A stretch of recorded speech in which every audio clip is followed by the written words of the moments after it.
Assalamualaikum warahmatullahi wabarakatuh. Abdurrahman Ad-Dakhil, anak muda Bani Umayyah ini memiliki perjalanan hidup yang luar biasa. Karena di usia belia ia mendirikan kerajaan. Ia mampu melakukan lobi-lobi politik tingkat tinggi, memimpin puluhan ribu pasukan untuk tunduk pada komandonya, memadamkan puluhan pemberontakan, menyelamatkan nyawa dari ribuan pedang. Semua itu ia lakukan sejak berusia 19 tahun. Abdurrahman Ad-Dakhil menjadi buronan Abbasiyah saat berusia 19 tahun, menjadi penguasa tunggal di Andalusia pada usia 29 tahun, dan terus memegang kekuasaan selama sekitar 34 tahun. Dia merupakan keturunan ketujuh dari moyangnya yaitu Umayyah. Abdurrahman Ad-Dakhil bernama lengkap Abdurrahman bin Muawiyah bin Hisham bin Abdul Malik bin Mirwan bin Al-Hakam bin Harb bin Umayyah. Beliau lahir pada tahun 110 Hijriah atau 728 Masehi dari kalangan Bani Umayyah. Dikenal sebagai sosok pemimpin yang cerdas, berani, tegar, dan kuat yang menjadi pelopor tegaknya peradaban Islam di Andalusia, Spanyol. Julukannya adalah Raja Wali dari Quraisy. Ia lahir dan melalui masa remajanya saat Daulah Bani Umayyah berada pada salah satu puncak kebesarannya, di bawah kepemimpinan kakeknya Hisham, yang berkuasa selama lebih dari 20 tahun. Ia menyaksikan bagaimana kakeknya memerintah dengan cakap dan sangat ahli dalam strategi militer. Dalam masa pemerintahannya yang cukup panjang, kakeknya berhasil mengatasi berbagai konflik yang terjadi di dalam wilayah kekuasaannya, dan melebarkan kekuasaannya hingga ke sebelahan barat Prancis dan Sisilia. Selain itu, kestabilan dan kemakmuran pemerintahannya menjadikan setiap orang mampu menikmati kesejahteraan, yang akhirnya mendorong kemajuan ilmu pengetahuan, kebudayaan, dan kesusastraan, di samping lalu lintas perdagangan yang ramai dan sibuk. Abdurrahman Ad-Dakhil adalah peletak dasar bagi berdirinya dinasti Bani Umayyah di Spanyol dan berkuasa selama 90 tahun. Pada tahun 750 Masehi ketika dinasti Abbasiyah melakukan pembunuhan terhadap keluarga Bani Umayyah, terjadi pembantaian besar-besaran terhadap Bani Umayyah, termasuk Abdurrahman bin Muawiyah bin Hisham Ad-Dakhil menjadi sasarannya. Ia pun kabur menyelamatkan diri. Saat dalam pelarian itu, ia menyaksikan dua orang saudaranya dibunuh di hadapannya. Namun dia berhasil melarikan diri. Ia lari dari Irak, mengarungi gurun Syria menuju Palestina, kemudian menyeberangi gurun Sinai ke Mesir, lalu melewati beberapa wilayah Afrika menuju Andalusia, Spanyol, yang telah ditaklukkan oleh nenek moyangnya dari dinasti Umayyah. Abdurrahman memasuki Andalusia hanya diikuti oleh 400 budak yang setia pada Bani Umayyah.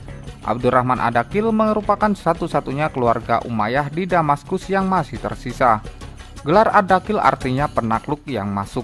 Yang dimaksud penakluk yang masuk yaitu Abdurrahman menaklukkan kembali daerah Andalusia yang sebelumnya sudah ditaklukkan oleh Panglima Tariq bin Ziyad dari tangan penguasa Kastilia.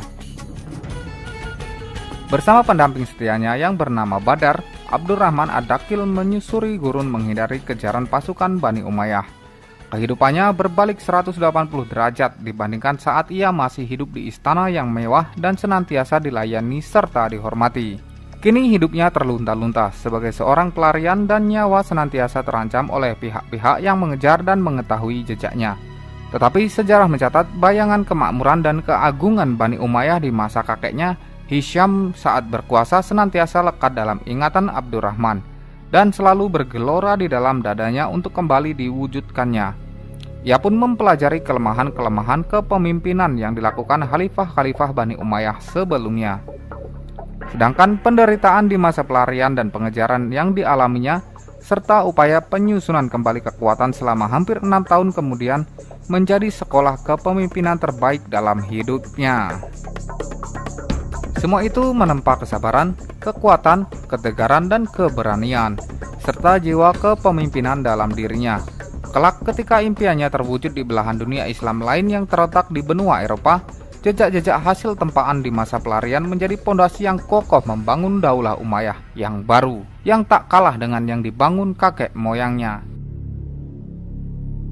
Sepanjang pelariannya, Abdurrahman dan Badar melewati Mesir melalui jalan berliku, menghindari kota-kota, kemudian melintasi bukit-bukit batu dan Sahara tandus, menyelamatkan dirinya ke kota Barka di Libya. Berdiam di situ berbulan lamanya dengan menyamar. Ketika suasana menjadi tidak kondusif lagi, karena pengaruh kekuasaan Bani Abbasiyah mulai menguasai kota itu, mereka keluar menyusuri Afrika Utara, hingga akhirnya tiba di kota Meknes di dalam wilayah Maghrib Maroko. Wilayah Maghribi pada masa itu masuk ke dalam wilayah Andalusia, tunduk kepada Emir Andalusia yang berkedudukan di Toledo. Inilah untuk pertama kalinya seorang pangeran dari Bani Umayyah menjejakkan kakinya ke dalam wilayah kekuasaan Andalusia. Karena itulah Abdurrahman kelak dikenal dengan Ad-Dakhil, yang berarti masuk, yaitu masuk ke wilayah Andalus. Abdurrahman Ad-Dakhil dan Badar menyamar dan bergerak di bawah tanah selama hampir 6 tahun lamanya. Ketika Sultan Abdurrahman Ad-Dakhil yang juga seorang panglima baru mendarat dengan kepalanya di daratan Andalusia Spanyol, penduduk setempat menyambut kedatangannya dengan menyuguhkan segelas minuman keras. Aku membutuhkan sesuatu yang bisa menambah kecerdasan otakku, bukan yang justru menguranginya, tolak Sultan. Dia pun disambut pula dengan seorang gadis yang amat cantik. Kemudian dia pun berkata, "Yang seperti ini memang bisa mengambil tempat tersendiri di dalam hatiku. Namun di hadapanku terbentang cita-cita yang jauh lebih indah daripada dia." Dan ditolaknya gadis itu. Setelah kemenangan Abdurrahman bin Muawiyah dalam pertempuran Al-Musaharah dan dia berhasil memasuki Cordoba, ibu kota Andalusia ketika itu, Abdurrahman bin Muawiyah pun digelari sebagai Abdurrahman Ad-Dakhil atau Abdurrahman Sang Pendobrak masuk Andalusia. Karena dialah orang pertama dari kalangan Bani Umayyah yang masuk ke sana sebagai pemimpin. Ia mempunyai sangat banyak jasa terhadap Islam di negeri Andalusia atau dikenal dengan Spanyol saat ini.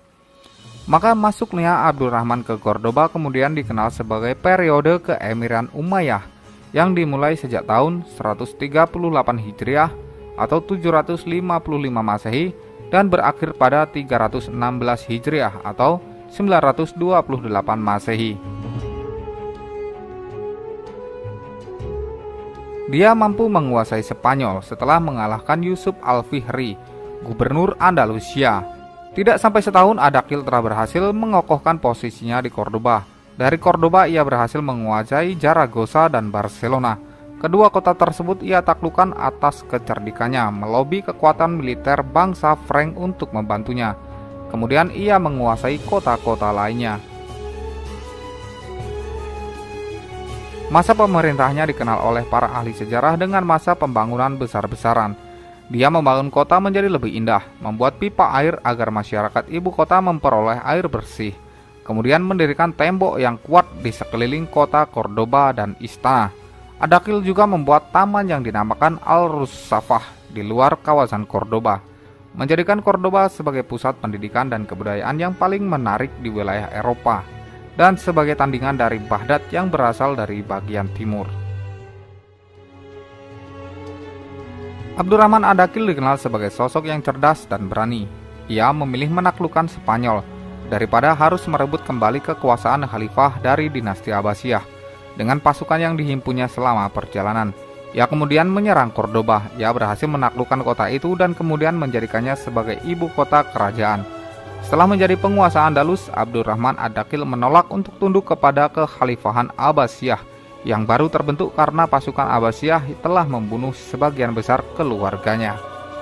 Pada tahun 763 Masehi, ia menyatakan bebas dari kekuasaan Abbasiyah di Baghdad. Meskipun demikian, ia tidak mengumumkan dirinya sebagai khalifah hingga dirinya dipanggil Amirul Mukminin, tetapi cukup dengan panggilan Amir saja. Begitupun penguasa-penguasa berikutnya yang menggantikannya. Baru pada masa Abdurrahman III yang naik tahta pada tahun 912 Masehi, ia mengumumkan dirinya sebagai khalifah pada tahun 929 Masehi. Inilah masa puncak keemasan Daulah Umayyah di Andalus. Sebaliknya, Daulah Abbasiyah mengalami penurunan. Pada zamannya pula Andalus mencapai pertumbuhan ekonomi yang paling tinggi dan perkembangan peradaban yang sangat pesat. Nampaknya dia telah menyiapkan hal itu dalam masa yang cukup lama, suatu kemajuan yang belum pernah dicapai oleh Andalusia sebelumnya. Cordoba bersaing dengan Konstantinopel dan Baghdad dari segi kemegahan. kemewahan, dan perkembangan ilmu pengetahuan dan seni. Cordoba dikenal sebagai pengantin Andalusia dan permata dunia. Abdurrahman Ardaqil hidup selama 59 tahun. 19 tahun diantaranya ia lalui di Damaskus dan Irak sebelum kejatuhan Daulah Umayyun. 6 tahun dalam pelarian menghindari kerajaan Bani Abbasiyah dan perencanaan memasuki Andalusia. Lalu 34 tahun memegang kekuasaan dan kepemimpinan di negeri Andalusia. Beliau akhirnya meninggal dunia di Cordoba dan dimakamkan di sana pada Jumadil Ula 172 Hijriah atau Oktober 788 Masehi. Dari seorang pelarian politik, ia menjadi penguasa yang disegani kawan dan lawan.